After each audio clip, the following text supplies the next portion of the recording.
అయితే దేవుడు చెప్తున్నాడు, నువ్వే నామమును ఆశ్రయించినా నీకు రక్షణ కలుగదు, కానీ యేసు నామమును మాత్రమే రక్షణ కలుగుతుంది. ఆ నామము నేను వీరికి ఇచ్చాను ప్రభు అని ప్రార్థన చేస్తాను. ఇప్పుడు నీవు నేను సంఘముగా సమాజముగా కూడామంటే మనకి దేవుని నామం ఇవ్వబడింది.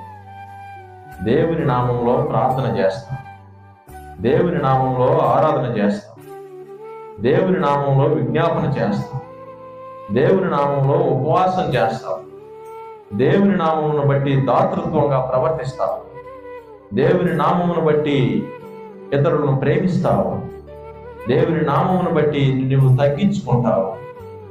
ఎందుకంటే నీకు అర్థమైంది, రక్షణార్థమైనటువంటి నామం యేసు నామం.